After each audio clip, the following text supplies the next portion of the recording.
ग्रंथ में वर्णन आता है कि ताज बेगम का स्वभाव था, वो भले ही मुस्लिम कुल में जन्मी लेकिन उनके मन में दया का भाव था। वो कभी भी अवसरों पर, इनके उत्सवों पर जो भी माम शादी खाने का प्रकरण होता था वो नहीं खाती थी, बल्कि लड़ती थी अपने पिताजी से। पिताजी, एक जीव को मार करके हम कैसा उत्सव मना रहे हैं, हम कौन से भगवान को प्रसन्न कर रहे हैं? जो एक जीव की मृत्यु स्वीकार कर रहा है वो परमात्मा एक दिन हमारी मृत्यु भी स्वीकार कर लेगा।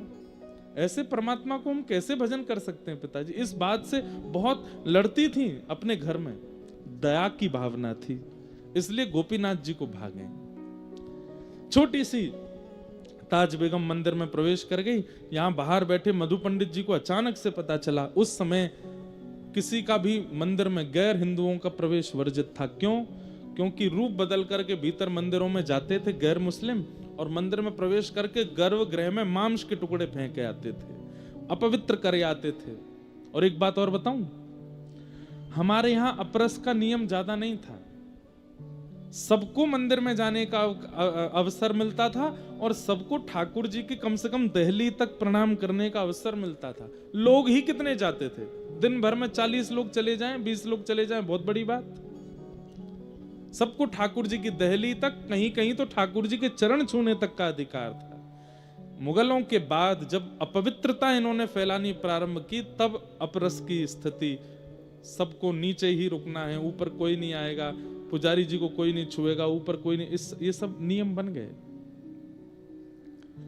मधु पंडित जी ने जैसे ही देखा कि ये फादल खान की बेटी भीतर घुस गई, उन्होंने तुरंत रायसल राजपूत से कहा, ये गलत है, लेके आओ। बस यहां मानो जैसे वो धीरे धीरे जा रही थी, गोपीनाथ जी उसको इशारा करके अपनी ओर बुला रहे थे, ताज बेगम जा रही थी, इतने में ही रायसल आए और हाथ पकड़ के बाहर ले आए। वो कहती रही कि वो मुझसे कुछ कह रहे थे, वहां कोई है अंदर, लेकिन किसी ने उनकी नहीं सुनी, ले गए। ये प्रथम बार मिलन हुआ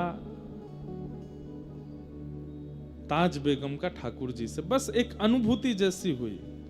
उसके बाद धीरे धीरे ताज बेगम बड़ी हुई, मदरसों में जाके पढ़ती थी, अपने धर्म के ही सब चीजें वो सीखने लगी, करने लगी, धीरे धीरे सब उनका हुआ, बड़ी हुई। एक बार फादल खान को अकबर ने दिल्ली बुलाया और फादल खान अपनी पुत्री ताज बेगम को लेकर के गए।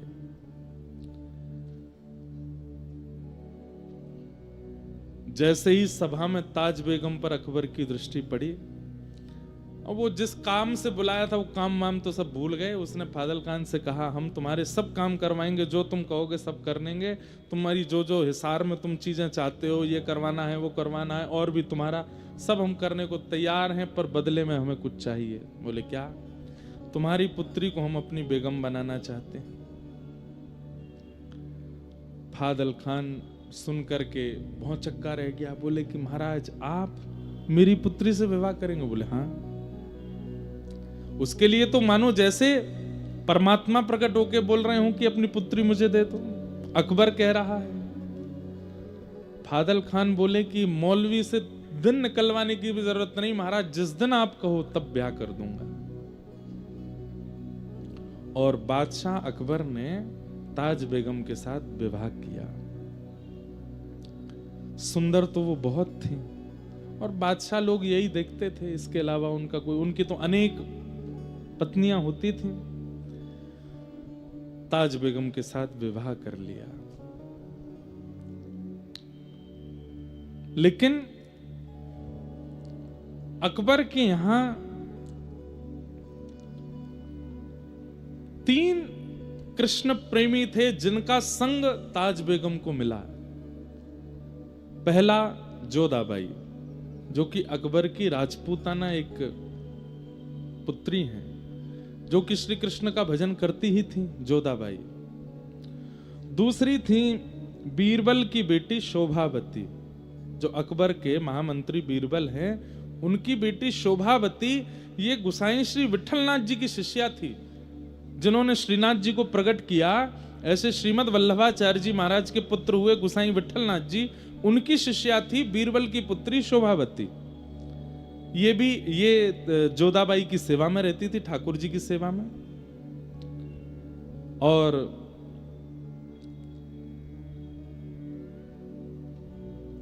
तीसरी हुई वृंदावन दास जी, एक थे, उनकी बेटी लीलावती। ये 3 अकबर के महल में कृष्ण भक्ता थीं, और ये पूरे महल के सब कार्यों से बस छुप छुपा करके एकांत में तीनों इकट्ठी होती थीं, और यहां शोभावती गुसाई जी से जो कथा सुन के आती थी वो जोधाबाई को और लीलावती को बैठ करके सुनाती थी। एक दिन एक कोने में बैठ करके कथा चल रही थी, और शोभावती कथा सुना रही थी वृंदावन उद्धव प्रसंग।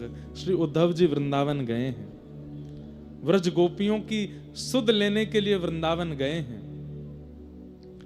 और बस वही प्रसंग कहते कहते नंद बाबा की स्थिति, यशोदा मैया की स्थिति, गोपियों की स्थिति, सखाओं की स्थिति, वृंदावन की स्थिति, यमुना जी की स्थिति कहते कहते श्री किशोरी जी की स्थिति जब कहने लगे, जोधाबाई और लीलावती तो मानो जैसे रो रो करके बेहाल हो रही थी। और उसी समय ताज बेगम नई नई आई है, महल देख रही थी, पूरा घूम रही थी, एक एक कोने देख रही थी। ताज बेगम वहां पहुंच जाती है, और वहां पहुंच करके चुपके से देखती है कि ये सब रुदन क्यों कर रहे हैं, इनके रुदन का कारण क्या है। और बैठी बैठी बस वो बाहर से सुनने लगी कि क्या बात है। और शोभावती के मुख से, जब किशोरी जी के मुख से गाया गया भ्रमर गीत, एक कथा शोभावती सुना रही है जोधाबाई और लीलावती को, और बाहर बैठी बैठी सुन रही हैं ताज बेगम। जैसे जैसे वो कृष्ण नाम बोलती हैं, तैसे तैसे मानो ताज बेगम के पूरे शरीर में जैसे कोई स्फूर्ति जैसी आ जाती हो। अचानक से कृष्ण कृष्ण कृष्ण कहते जब किशोरी जी आर्तनाद करने लगी, रुदन करने लगी, और ये बात जब शोभावती सुना रही थी, तो मानो जैसे बाहर बैठी हुई ताज बेगम का मन स्थिति ऐसी विचलित होने लगी। तभी वहां पास में रखे किसी वस्तु का स्पर्श हुआ, जोर की आवाज हुई, भीतर का जो ध्यान था वो टूट गया। उठ करके लीलावती बाहर गई तो देखा वहां पर मूर्छा अवस्था में पड़ी है ताज बेगम। तीनों उसको लेकर के भीतर आए। शोभावती बोली, ये स्थिति तो किसी अत्यंत प्रेमी की होती है, नेत्रों में आंसू हैं, मुख कंपायमान हो रहा है, शरीर पूरा ज्वर से चल रहा है, ये स्थिति इसकी कैसे हो गई। हे जोधाबाई, मुझे लगता है कि ताज बेगम कहीं ना कहीं किसी ना किसी रूप में हमारी प्रियतम से जुड़ी हुई है, तभी ऐसी स्थिति इसकी बनी है। ये प्रेम पुलकित लक्षण सामान्य रूप से किसी के अंदर प्रकट नहीं होते जो इसके अंदर प्रकट हो रहे हैं। जल का छिड़काव किया। ताज बेगम जब होश में आई, पूछा, तुम ऐसी क्यों हो गई थी। ताज बेगम कहती है, आप जो यहां बैठ करके सुना रही थी, मुझे नहीं पता वो कौन है, मुझे नहीं पता उद्धव कौन है, मुझे नहीं पता वो गोपियां कौन है, ये वृंदावन, ये मथुरा, ये सब क्या है। बस मुझे एक बात याद है कि मैं बाल्यकाल में अपने पिता के साथ वृंदावन गई थी, और वहां मैंने एक झांकी देखी थी। शोभावती बोली, थोड़ा बताओगी कैसी झांकी। बोला, हाँ, वो झांकी तो मुझे आज भी अनुभव होती है। कैसी झांकी थी।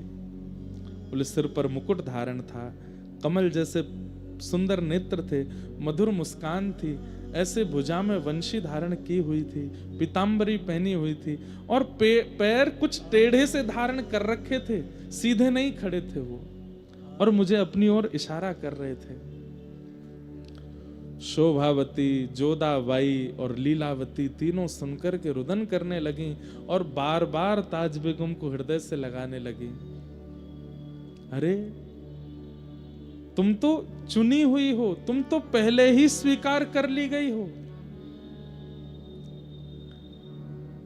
ताज बेगम बोली, मैं नहीं जानती इन सब के बारे में ज्यादा, पर पता नहीं क्यों आपके मुख से वो बात सुनना, आप लोगों की यह स्थिति देखना, मुझे मन कर रहा था कि आप शांत ना हो और मैं उसे सुनती रहूं। आप जब वर्णन कर रही थी, मेरे चित्त में अपने आप प्रकट हो रहा था कि कोई नदी बह रही है, सुंदर सुंदर वृक्ष वल्लरियां हैं, सुंदर पर्वत हैं, और वहां नील कांति का कोई व्यक्ति घूम रहा है, उसका मुख नहीं दिख रहा था। ये सारे अनुभव होना सामान्य बात नहीं थी। एक जोधाबाई के लिए जो मदरसों में पढ़ी है, जिसने पूर्ण रूपेण संपूर्ण मुस्लिम भावों को अपने जीवन में रखा है, वो कैसे अनुभव कर सकती है इन बातों का? ठाकुर जी ने चुना है उसे। अब तो 3 से 4 हो गई और शोभावती, लीलावती, जोधाबाई जब जब कीर्तन भजन करती हैं, ताज बेगम बैठ करके सुनती और सुन के खूब रोती है। लेकिन ताज बेगम अकबर को इतनी प्रिय थी, वो ज्यादा देर अपने से दूर उसको रहने नहीं देते थे और ये घूम घूम करके आती और बस इनसे योजना बनवाती कि कैसे भी मुझे उनसे दूर लाओ। जोधाबाई के ठाकुर जी का उत्सव होता, ताज बेगम खूब उसमें आनंद करती। यही कथाओं की श्रृंखला चलती गई और चलते चलते कुछ समय वर्ष निकल गया। आज ताज बेगम शोभावती से कहती है, मुझे ऐसा क्यों लगता है कि मैं एक जगह रुक गई हूं, उससे आगे नहीं बढ़ पा रही हूं। मैं एक स्थान पर ही, एक भाव में ही हूं, उससे ऊपर मेरे भाव जा नहीं पा रहे हैं। आप नित्य कथा सुनाती हैं, पर मेरी स्थिति एक ही जगह, मानो जैसे मैं कहीं फंस गई हूं। उससे आगे बढ़ने का, इस पथ पर और आगे जाने का, जिस प्रियतम की आप चर्चा सुनाती हैं, उनसे और मिलने का और क्या उपाय हो सकता है? तब शोभावती कहती है, गुरु आश्रय, शरणागति, गुरु दीक्षा, ब्रह्म संबंध, यही हैं वो नियम जिनसे कोई गुरु तुम्हें स्वीकार, मतलब भगवत प्राप्त व्यक्ति तुम्हें स्वीकार करे तो तुम्हारी गति बढ़ने लगेगी। ताज बेगम बोली, मुझे गुरु कैसे मिलेंगे? बोले, मेरे गुरुदेव गुसाई श्री विठलनाथ जी हैं, तुम चाहो तो उनसे दीक्षा ले लो। बोले, कैसे लूंगी मैं? मुझे कभी बादशाह जाने नहीं देंगे, और बादशाह आप लोग जानते हैं कि वो 24 घंटे मेरी पहरेदारी सी करते रहते हैं, पूछते रहते हैं कहां है ताज, कहां है ताज, कहां है। उन्हें 24 घंटे मैं चाहिए हूं। इन सबके बीच से निकल करके गुरु आश्रित होना, ये कैसे होगा? बहुत ध्यान से सुनिए, आज पहली बार हम इतने विस्तार से सुना रहे हैं ताज बेगम का चरित्र। तब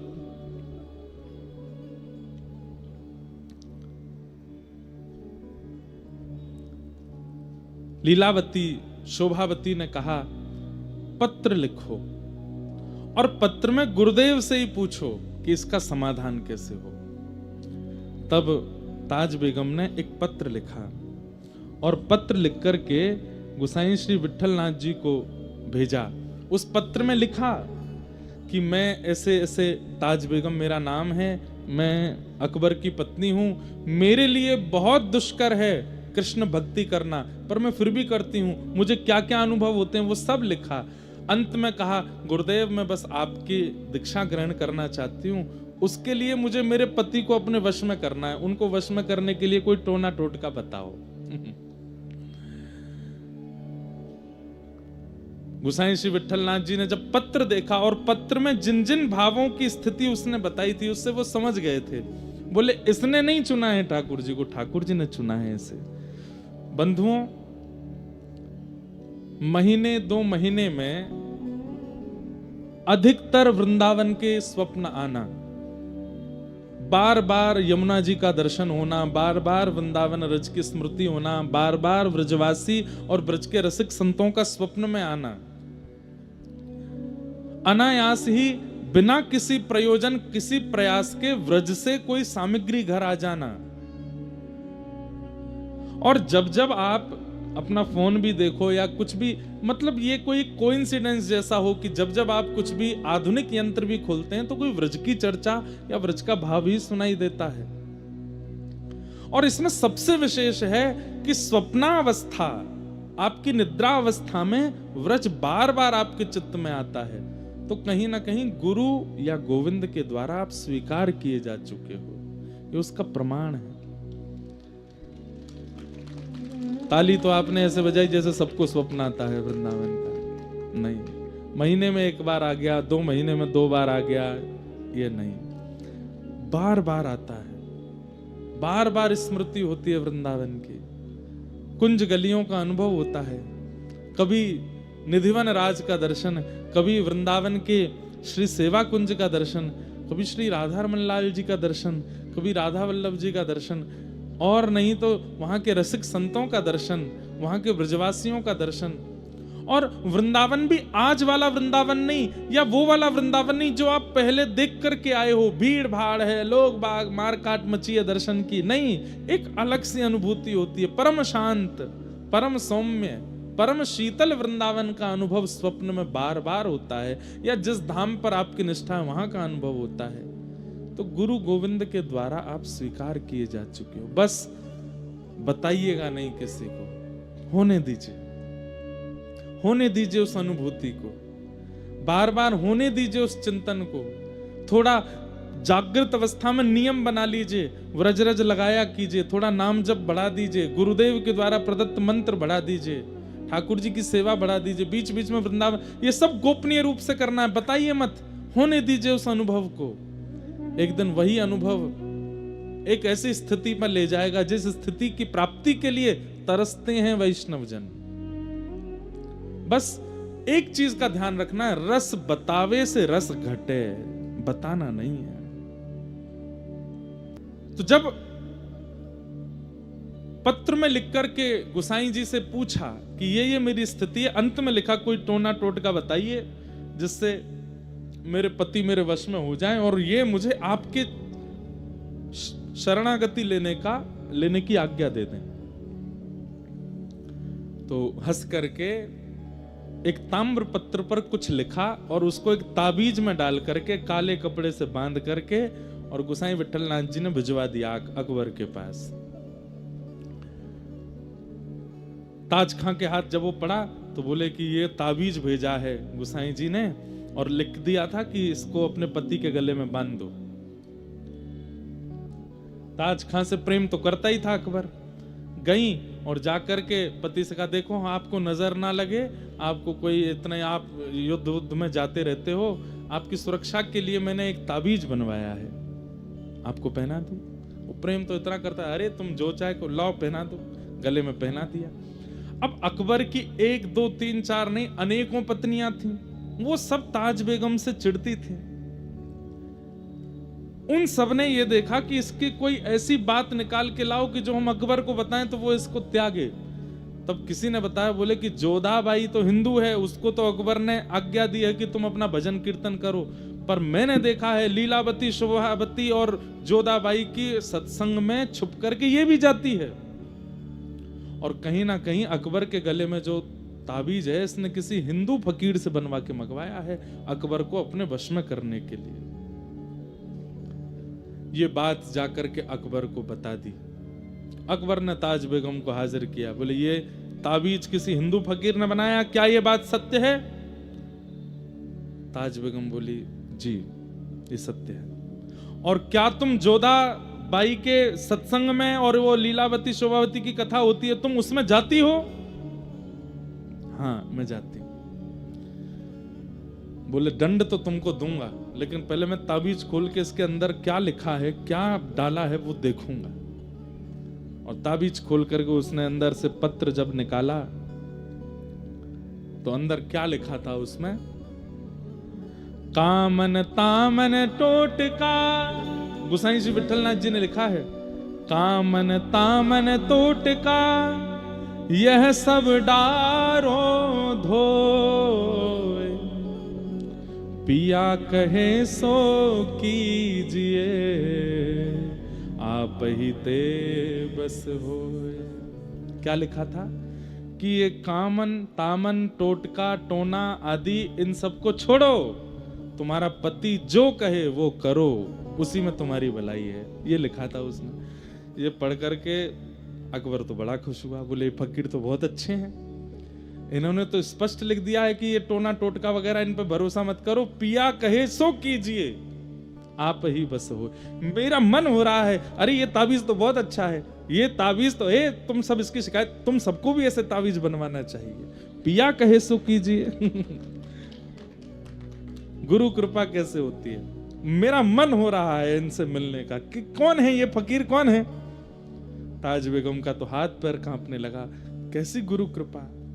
ताबीज में ऐसा क्या लिख के दिया है कि वो राजा के मन में, अकबर के मन में आ गया कि मुझे मिलना है इनसे? बोले गोवर्धन में विराजते हैं गोसाई श्री विट्ठलनाथ जी, चलो इनको मिलके आते हैं। इतना अच्छा बेगमों को ज्ञान देने वाले फकीर को तो मिलना चाहिए। निकल पड़े ताज बेगम के साथ गोवर्धन। तलहटी में पहुंचे। अब अकबर बादशाह तो पूरे भारत का है, तो उसके आगे तो आना पड़ता था। गोसाई जी वैसे किसी बादशाह को देख के, हमारे ब्रज के संत ज्यादा उसको देते नहीं थे, लेकिन अकबर में थोड़ा, आप अकबर को देखें, इस पे संतों की बड़ी कृपा। स्वामी श्री हरदास जी का चित्र जो आज पूरे विश्व को मिला, ये अकबर ने बनवाया था। स्वामी श्री हरदास जी का चित्र जो वीणा हाथ में लेके हम सब दर्शन करते हैं, वो अकबर ने बनवाया था। और कहते हैं जहां पर अकबर बैठ के नमाज पढ़ता था, वहां पर मीराबाई का और गोस्वामी तुलसीदास जी का और स्वामी श्री हरदास जी का, इनके चित्र लगे रहते थे। इनका नित्य दर्शन करता था वो। गोसाई श्री विट्ठलनाथ जी के पास गए, वहां जाके उनका दर्शन किया, सब बातचीत हुई। लेकिन गोसाई जी तो अंदर की बात जानते हैं कि ताज बेगम तो चरणाश्रित होने आई है। तब कहा कि आपकी बड़ी कृपा है, आपने मेरी पत्नी को, ये ज्ञान तो सबको मिलना चाहिए, आपने बहुत अच्छा लिखा, मेरा मन हो गया आपसे मिलने का। तब उन्होंने कहा आपको नहीं पता है पर मैं आपको बता देता हूं, आपकी जो गृहिणी है ताज, इसमें जन्म सिद्ध भक्ति के गुण हैं हमारे ठाकुर के प्रति। अकबर ताज की ओर देखे, ताज बेगम कुछ ना कहे। क्या ये सत्य है? बोले जी, लेकिन इस पर आप कुछ कर नहीं सकते। देखिए वो आपका कुछ बुरा नहीं चाहती हैं, और ये तो स्वतंत्रता है, वो किसी को भी भजे। वो मुसलमान है, लेकिन आप तो जानते हैं ये कायम खां परिवार से हैं, इनके पूर्वज तो हिंदू ही थे। इनके मन में थोड़ा कृष्ण भक्ति है, तो ये चरणाश्रित होना चाहती हैं, मुझे करने दीजिए। अकबर बोला मैं रात्रि भर सोचूंगा। लेकिन अकबर के ऊपर भी कैसी कृपा, रात भर सोच के उसने सुबह आज्ञा दे दी। बोले ठीक है, तुम इनसे गुरु दीक्षा ले लो। और आज वो नाच रही हैं, नृत्य कर रही हैं गोवर्धन की तलहटी में। ताज बेगम के जीवन में एक चीज का आपको अनुभव होगा कि इनको ठाकुर जी ने बहुत वियोग नहीं दिया। वियोग दिया है, अंतिम समय में आएगा वो चरित्र भी, पर प्रारंभिक समय में इनको बड़ी अनुकूलताएं मिली। बहुत जल्दी जल्दी भक्ति का मार्ग प्रशस्त होता चला गया। और गोसाई श्री विट्ठलनाथ जी से इन्होंने चरण शरणागति प्राप्त की। प्राप्त करने के बाद गोसाई जी ने इनको मंत्र आदि दे दिए और कहा आप सेवा वेवा तो तुम्हारे यहाँ होगी नहीं, बस तुम ये मंत्र जप लिया करना, जाओ। और ताज बेगम वापस दिल्ली आ गई। यहाँ पर जोधाबाई ने और आदि वो जो दो सखियां और थीं, शोभावती और लीलावती, उन्होंने उत्सव मनाया ताज बेगम के इस मंगलमय दिवस का। आज गुरु दीक्षा हुई है। ताज बेगम अब लिखने लगी हैं, और ताज बेगम लिखती हैं और सुनकर के जोधाबाई आदि सब निहाल हो जाती हैं। एक बात तो मैं कहता हूं बंधुओं, जो पाएगा वो गाएगा, वो बिना गाए रह नहीं सकता। और पाए बिना गा रहा है, बिना पाए ही गा रहा है, तो इसका मतलब पाने वाला है। गा रहा है तो इसका मतलब पाने वाला है। गाने वाले की दो ही स्थिति हो सकी, या तो पा चुका है या पाने वाला है। आजकल भी कई लोग रचनाएं करते हैं, पर रचनाओं में लोक रंजन की भावना ज्यादा होती है। लोक रंजन की भावना, ये रीझ जाएं, ये रीझ जाएं। कई बार हम भजन गायकों को भी देखते हैं, बड़े बड़े मंचों पर आते हैं, तो गाते समय ठाकुर जी का स्तवन नहीं कर रहे होते, वो लोगों को देख रहे होते। देखा शब्द पर, मैंने देखो क्या लिखा, मैंने ये शब्द कैसे लिखा। वो लोक रंजन की भावना आ जाती है उनके चित्त में। लोक रंजन के लिए तो बड़े बड़े कवि भी लिखते हैं, लेकिन ठाकुर जी के रंजन के लिए ठाकुर जी की कृपा से ही लिखा जाता है। कितने सुंदर शब्द लिखे। गोसाई श्री विट्ठलनाथ जी का कभी कभी दर्शन करने के लिए जाती थी। एक दिन गोसाई विट्ठलनाथ जी ने परीक्षा ले ली, बोली कि सुनो तुम भजन करती हो? बोले हाँ। बताओ श्रीनाथ जी को देख करके तुमको क्या अनुभव होता है, ठाकुर जी का दर्शन करके तुमको क्या अनुभूति होती है। वहीं बैठ करके आंसू कवि बन गई हैं ताज बेगम, वहीं बैठ करके लिख दिया है। क्या गा रही हैं? अकबर को भी अनुभूति हो रही है कि धीरे धीरे धीरे धीरे ताज बेगम जो है ये हमारे वश में नहीं है। इसकी स्थिति अब ऐसी होती जा रही है कि वो दिखने लगी है। 4-5 मौलवियों ने आकर के अकबर से कह दिया, अकबर हमने महल में सुना है कि एक हिंदुवानी आपकी मुगलानी जो है वो हिंदुवानियों का प्रचार करती है, वहां हमने सुना है विठलनाथ जी से दीक्षा लेके आई है, ऐसा ऐसा कुछ। तो अकबर कहते नहीं नहीं ऐसा कुछ नहीं। बोले अगर ऐसा है तो ये आपकी राजगद्दी के लिए बहुत घातक है। अगर ये बात पूरे भारत के मुसलमानों को पता चलेगी तो आपके प्रति श्रद्धा खत्म हो जाएगी। अकबर को लगने लगा कि जोधाबाई तक तो ठीक है, लेकिन ताज बेगम की खबर अगर बाहर फैल गई कि वो कृष्ण भजन करती है, कथा सुनती है, तो मेरे प्रति अश्रद्धा हो जाएगी। तो एक दिन ताज बेगम से बोलते हैं, देखो तुम बार बार वृंदावन मत जाया करो। ताज बेगम बोली, देखिए मैं वृंदावन के बिना रह नहीं सकती, अब मैं वृंदावन के बिना रह नहीं सकती, अब मुझे जाना है और मैं आपसे प्रार्थना कर रही हूं, मुझे रोकिए मत, नहीं तो मेरा देह रह जाएगा, प्राण निकल जाएंगे। मैं बस आपसे एक ही चीज मांगी, हर महीने मुझे वृंदावन जाने दिया कीजिए, मैं वृंदावन के बिना अब रह नहीं सकती।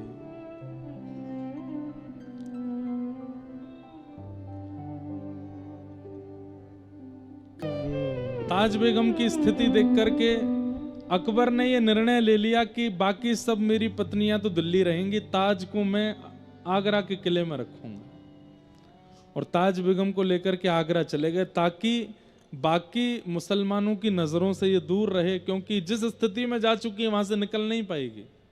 और वहां से वृंदावन भी पास है, जब इसका मन होगा चली जाया करेगी।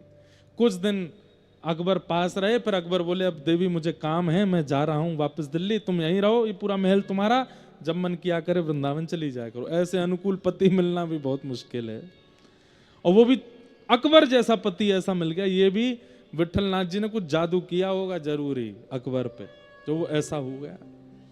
और ताज बेगम अब वृंदावन जाती हैं, लेकिन मंदिरों में प्रवेश नहीं है, बाहर से ही प्रणाम कर लेती हैं। कभी इस मंदिर का, अब पहले बड़ा दलबल चलता था, धीरे धीरे उस दलबल को कम कर दिया, कुछ कम कर दिए, सैनिक कम कर दी, कुछ पालकियां कम कर दी, हाथी घोड़े कम कर दिए। पूरे वृंदावन में रसिकों को बड़ा कष्ट होता था ताज के आने से। धीरे धीरे ताज बेगम गुप्त चुप बस मुंह बदल बदल करके जाती है और ठाकुर जी का अनुभव करती है। वृंदावन में बस घूमती हैं, दर्शन करने का अधिकार तो है नहीं उनके पास। उस समय गोविंद देव जी प्रकट हुए थे, श्रीनाथ जी प्रकट हो चुके थे, मदन मोहन जी प्रकट हो गए थे, गोपीनाथ जी प्रकट हो गए थे, राधा रमण जी प्रकट हो गए थे। राधा वल्लभ जी और बिहारी जी के प्रकट की समय की बात है, संभवतः सप्तनिधि प्रकट हो ही गए होंगे। गोविंद देव जी ये नित्य जाती थी। गोविंद देव जी का मंदिर कहाँ है वृंदावन में? रंगजी मंदिर के सामने लाल पत्थर का मंदिर है, खूब विशाल मंदिर था। वहां की गोविंद देव जी की बड़ी मधुर मधुर कथाएं। हमारे वृंदावन के सप्तनिधियों के प्रथम ठाकुर हैं गोविंद देव जी।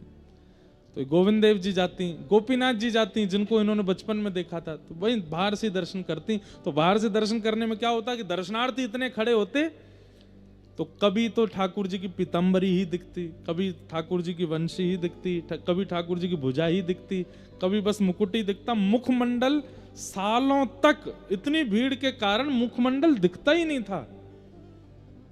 खूब देर खड़ी रहती, हल्की सी झलक आती और फिर कोई आ जाता सामने, पर ये बाहर से दर्शन करती थी,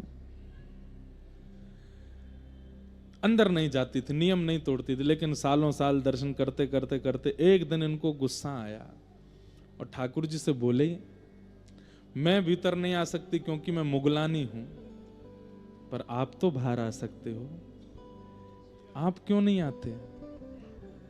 क्या मेरे भजन में, क्या मेरे साधन में, क्या मेरे भाव में कोई कमी है जो आप बाहर नहीं आते? अरे आपको जगत का नाथ कहा जाता है तो फिर अकेले हिंदुओं पर कृपा क्यों कर रहे हो? क्या हम मुसलमान जगत में नहीं आते? और आपको मेरे मुस्लिम भेष से इतनी तकलीफ है तो चलो आज बन के आती हूँ हिंदुआनी। और आज गई हैं, हाथों में मेहंदी लगाई, पैरों में महावर लगाए, बुर्का आदि जैसा कुछ पहनती थी, आज घेरदार पहना है स्वरूप, सिर पर चुनरी डाली, अपने केश के बीच में सिंदूर लगाया है, हाथों में चूड़ियां पहनी हैं। और जैसा एक हिंदू प्रवेश हमारे माताएं बहनों का जैसा स्वरूप होता है वैसा स्वरूप बना करके, पैरों में पाजे वादी पहन करके, और बिल्कुल मानो ऐसा लग रहा था कोई राजपूतानी आ रही है। आज श्रृंगार करके आई और गोविंद देव जी के सामने खड़े होकर के ताज बेगम ने एक पद गाया। अगर आपको लगता है कि मैं आगरा में रहती हूं इसलिए आप मुझे नहीं मिल रहे तो चलो ब्रजवास कर लूंगी। वृंदावन के बाहर सीमा पर एक निवास बना लिया, वहां रहने लगी। उसके बाद फिर 1 वर्ष प्रतीक्षा करी कि मैं भीतर नहीं आ सकती लेकिन आप तो आ सकते हो बाहर। नहीं आए ठाकुर जी।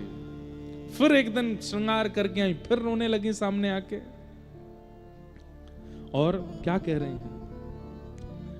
सांवला सलोना सिर ताज सिर कूले दिए, तेरे नेह दाग में निदाग हो रहूंगी मैं। सुनो दिल जानी मेरे दिल की कहानी, तेरे हाथ हूँ बिकानी, तेरे हाथ हूँ बिकानी, बदनाम भी सहूंगी। सुनो दिल जानी। नंद के कुमार हे कुमार, हे कुमार,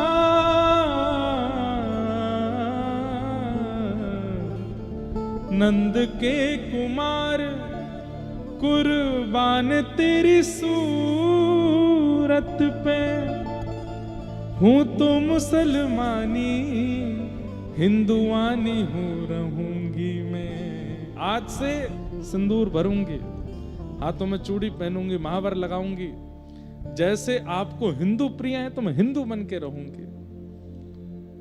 सुनो दिल जानी मेरे दिल की कहानी, तेरे हाथ हूँ बिकानी, तेरे हाथ हूँ बिकानी, बदनाम भी सहूंगी। सुनो दिल जानी।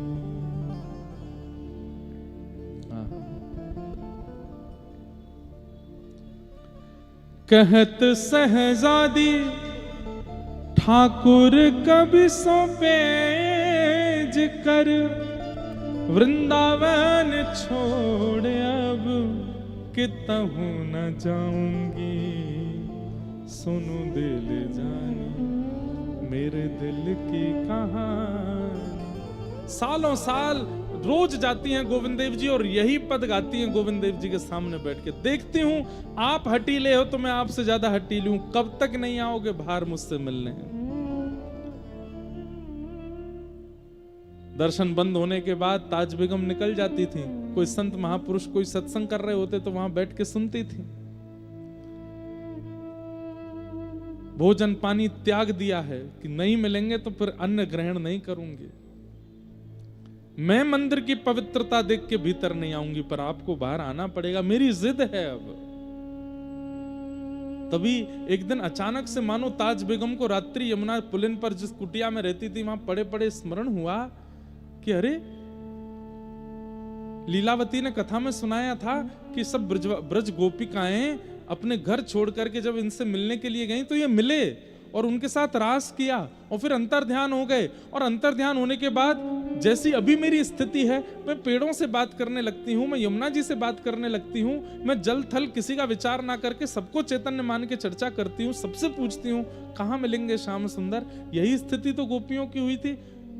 फिर क्या किया था उन गोपियों ने, क्या बताया था लीलावती ने? अरे उसने बताया था यमुना तट पर श्री किशोरी जी की शरण ग्रहण की थी और किशोरी जी की शरण ग्रहण करने पर गोपी गीत गाया था। और तब श्याम सुंदर ताशाम आविर्भूत सौरी स्मय माय मुखाम्बुज पीताम्बर दरश रघवी साक्षान मनमत प्रकट हो गए थे ठाकुर जी।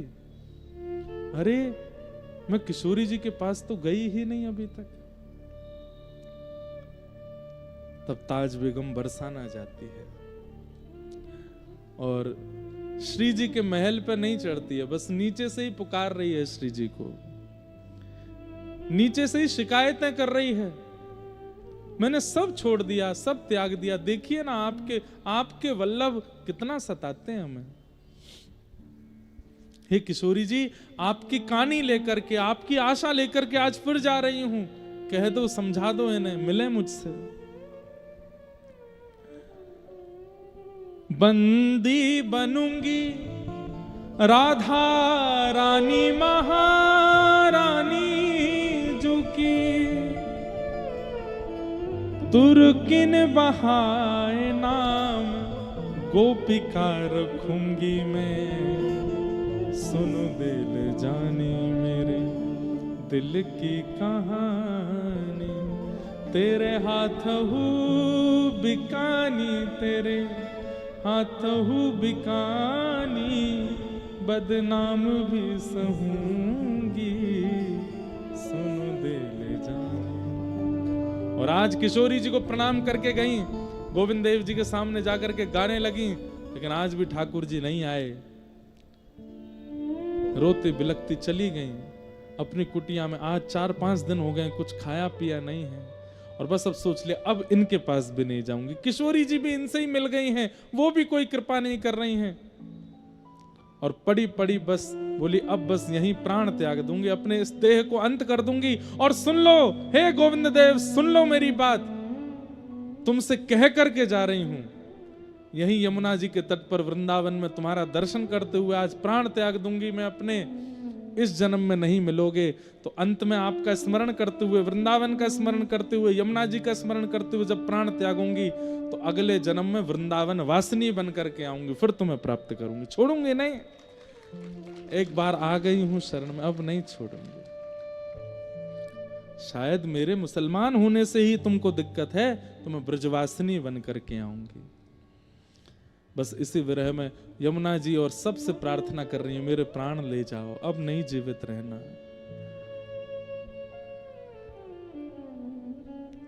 तभी गोविंद देव जी अपने भोग प्रसाद का थाल एक अपनी पीताम्बरी में बांध करके अपने कंधा पर धार, ये बड़ा थाल है, धर के निकल पड़े मंदिर से। अर्धरात्रि का समय है, चंदन की सौंधी सुगंधी आ रही है, ताज बेगम के नेत्र खुल नहीं रहे हैं, भूखी प्यासी है कितने दिनों से। अरे बड़े बड़े उसमें रही है, राजशाही तरीकों से रही है, भूखा रहने का अधिकार उसको अभ्यास नहीं है। प्यास के कारण जीव सूख गई है, कंठ सूख गया है, प्राण निकलने की स्थिति में है।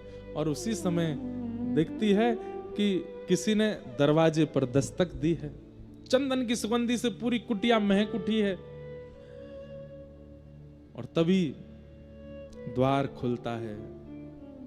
आहा, वरहा पीडम नटवर वपुः कर्णयो कर्णकारं बिभ्रतवासः कनक कपिसं वैजयन्तीं च मालां वंशी विभूषित करा नवनीर दाभात पीताम्बरा अरुण बिंब फलाधरोष्ठात।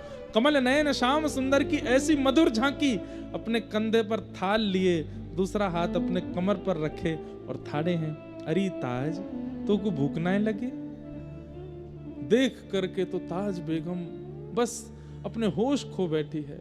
श्याम सुंदर, गोविंद देव, मेरे मदन मोहन, मेरे साहिब आप हैं क्या? हाँ, मैं ही आया हूं। मूर्छित हो गई, वहीं मूर्छित हो गई। ठाकुर जी अपना थाल रखे, ताज बेगम के सिर पर अपना हाथ फेरने लगे, उसके अश्रु पोंछे, और बस ये क्षणिक सी कृपा करके ठाकुर जी वहां से अंतर ध्यान हो गए। कोई कहता है ठाकुर जी घर आएंगे तो हम ऐसा करेंगे, ठाकुर जी घर आएंगे तो हम अंगना सजाएंगे, दीप जलाएंगे। अरे ठाकुर जी घर आएंगे, बेहोश हो जाओगे आप, उनकी रूप झांकी सह नहीं कर पाओगे। और एक बात बोलूं, ठाकुर जी घर आए और आप कुछ कर पाए तो समझो ठाकुर जी ने कोई और आया है। ठाकुर जी घर आए तो कुछ नहीं होगा, कुछ कर ही नहीं पाओगे, बैठे रह जाओगे, स्तब्ध मूर्तिमंत हो जाओगे, आपकी इंद्रियां शिथिल हो जाएंगी। ठाकुर जी चले गए, अपनी पीतांबरी और पीतांबरी में बंधे थाल को छोड़ गए। थोड़ी देर बाद जब होश आया, रोने लगे, निकल करके बाहर पूरे वृंदावन की परिक्रमा रोते हुए लगाया। कहां चले गए श्याम सुंदर, कहां चले गए आप? नहीं मिले। देखा सुबह का सूर्योदय हो रहा है, कुटिया पर आ गई है, पूरे वृंदावन को देख लिया, लेकिन ठाकुर जी नहीं मिले। तब अपनी कुटिया के बाहर उस रज को बार बार अपने अंग से लगाती, यहीं तो खड़े थे, ऐसे ही तो ठाड़े थे, और उस थाल को अपने कंधे पर उठाती है, ठाकुर जी की तरह ठाड़ी हो जाती है, ऐसे ही तो ठाड़े थे, वह आकृति बनाने लगती है। पीतांबरी को हृदय से लगा लेती है, बार बार उसको कभी मुख से लगाती है, हृदय से लगाती, हृदय से लगाती है। थाल में रखे प्रसाद को खूब प्रेम से पाती है, यमुना जल पान करती है, और वहीं से किशोरी जी को प्रणाम करती है। आज तक बरसाने नहीं गई थी तो नहीं आए, हे श्यामाजू कल आपकी शरण में आई तो देखो नंदन नंदन थाल लेकर के आए, मुझे पवाने के लिए आए। बस अब कुछ नहीं चाहिए, बस ये दर्शन अवलोकन हो गया और कुछ नहीं चाहिए। बस अब एक ही आश है, मुझे ले जाइए, मैं अब नहीं रह सकती इस संसार में। यमुना जल से थाल को पहुंच करके किसी के हाथ मंदिर भिजवा दिया। मंदिर के पुजारी ढूंढ ही रहे थे थाल कहां चला गया। जब थाल आया और पीतांबरी रखी देखी तो बोले कहां से लाए हो? बोले ताज बेगम के यहां से। पुजारी जी ने आके ताज बेगम से पूछा थाल तुम्हारे पास कैसे आया? बोले कि क्या मेरी सामर्थ्य है लाने की? नहीं तो कैसे आया होगा समझ जाइए। आप सुबह गए थे तो क्या मंदिर ताला खुला हुआ था? बोले नहीं। तो सोच जाइए कैसे आया था।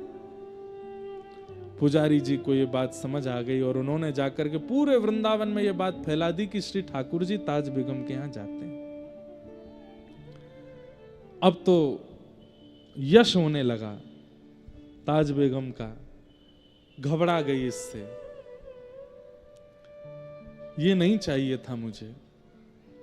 अब तो जहां से निकलती हैं लोग प्रणाम करते हैं, दंडवत करते हैं। अब तो मंदिर के द्वार खोल दिए, बोले भीतर आ जाओ दर्शन कर लो। ताज बेगम कहती नहीं, ये सब नहीं चाहिए था। आधी रात में ही वृंदावन छोड़ करके महावन चली गई, गोकुल के पास। भ्रातः तिष्ठ टले टले विटपिनाम ग्रामेषु भिक्षामटः स्वच्छंदम पिबयामुनम जलमलम चीराणि कंथाम कुरु सम्मानम कलयाति घोर गरलम। भक्ति में सबसे बड़ा विष क्या है? बहुत सम्मान मिलना। मिलना दोष नहीं है, उस सम्मान को ग्रहण करना ये बहुत बड़ा विष है। भक्ति घटेगी। हमसे पूछिए कितना अपने आप को बचाना पड़ता है, इतना सम्मान देते हैं, इतना सब कुछ मिलता है, नहीं स्वीकार करना। मतलब उनको तो दिखाना पड़ता है कि सब स्वीकार है, पर मन से उसका त्याग करना पड़ता है, नहीं तो भक्ति में शून्यता आ जाएगी। आधी रात निकल पड़ी और महावन चली गई ताज बेगम, और वहां जाकर के बस कृष्ण गोविंद का नाम गुणगान करती। अब एक बहुत सुंदर पद है, मुझे याद नहीं है, लेकिन उसकी अंतिम पंक्ति याद है। अब ताज बेगम बहुत सुंदर सुंदर पद रचना करने लगी है। अब हिंदी भाषा में करने लगी है, हिंदी से भी ब्रज भाषा में करने लगी। अब उर्दू शब्दों का प्रयोग नहीं करती है। तब होली का समय आया और वहीं महावन में एकांत में अपनी कुटिया में बैठी बैठी ताज बेगम मानसी चिंतन करती है ठाकुर जी का। और तब धमार का पद उन्होंने गाया, जो आज भी श्रीनाथ जी में धमार जब होली के पद आते हैं तो वो पद गाया जाता है। बहुरी ढप बाज रहे, इस प्रकार से वो पद है ताज बेगम का। तो उस पद की रचना कर रही थी ताज बेगम, और उस पद में सब वर्णन कर रही थी, कैसे रंग उड़ रहे हैं, कैसे वीर उड़ रहे हैं, कैसे सब गोपियां रंग खेल रही हैं, नंद बाबा की स्थिति, यशोदा मैया की स्थिति, ग्वाल बालों की स्थिति और सब गायों की स्थिति, व्रज का पूरा वर्णन करते हुए इतते आई कुंवर राधिका उतते कुंवर कन्हाई। और जैसे कुंवर कन्हाई का वर्णन किया, ठाकुर जी की झांकी देखी अचानक से वो बस देखती जा रही हैं, लिखती जा रही हैं। अचानक से ठाकुर जी फेंट में गुलाल भर के लाए थे और अचानक से रंग रंगित ठाकुर जी फेंट के गुलाल को अपने कंधा पे धारण करके, और वही मुद्रा जो पहली बार ताज बेगम ने देखी थी, हाथ में थाल है और एक हाथ कमर पर है, मंद मुस्का के पूछ रहे हैं तो भूख ना लगी। बस वही झांकी पुनः ठाकुर जी ने प्रकट कर दी मानसी में।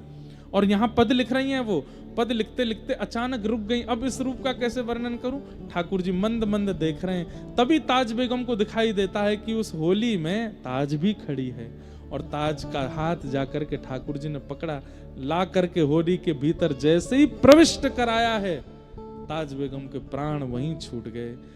आधा ही पद लिख पाई हैं, पूरा नहीं हो पाया था। वहीं बस कलम रखी रह गई ताज बेगम की। आज भी वो पद गाया जाता है, उस पद की रचना पूरी नहीं हुई थी, थोड़ी सी रह गई थी। तो बोले फिर क्या हुआ? उस दिन पूरे व्रजमंडल ने एक आकाशवाणी सुनी। ताज बेगम के प्राण निकलते ही अंतिम पंक्ति जो थी वो ठाकुर जी ने लिखी, निर्तत आवत ताज के प्रभु गावत गीत धमार। और ये आकाशवाणी में सबने सुना, जो ताज बेगम की स्थिति को जानते थे, ताज बेगम की कुटिया के आसपास ही रहते थे, उन्होंने जब ये आकाशवाणी सुनी, इतने मधुर स्वर में कोई बोले हैं, निर्तत आवत ताज के प्रभु गावत गीत धमार। जैसे ही भीतर प्रवेश करके देखा किसी सज्जन ने, तो देखा ताज बेगम मूर्छा अवस्था में पड़ी हैं। नब्ज देखी, श्वास देखी तो प्राण जा चुके हैं। हाथ में कलम थी और एक पद रचना हो रही थी। पद की ओर देखा तो उसमें पूरा पद था और अंतिम पंक्ति लिख रही थी, निर्तत आवत। बस इसके आगे नहीं लिख पाई थी। तब उन्होंने नेत्रों में आंसू भराए। ठाकुर जी ने आकाशवाणी करके पद को पूरा किया, निर्तत आवत ताज के प्रभु गावत गीत धमार। और श्री ताज बेगम को ठाकुर जी अपनी नित्य लीला में प्रवेश कराकर, आज भी ताज बेगम की समाधि है महावन में। बड़े बड़े सिद्ध लोग जाते हैं और वहां जाके श्री ताज बेगम जी को प्रणाम करते हैं। ऐसी ताज बेगम जिन्होंने ठाकुर जी को प्रियतम मान करके, उनके प्रति पति भाव रख के, इतने विपरीत परिस्थिति परिवार में जन्म लेकर के भी लेकिन विश्वास अटल करके ठाकुर जी को सीख। मैं फिर कहूंगा, आप अपने व्यवहार स्वभाव का निर्माण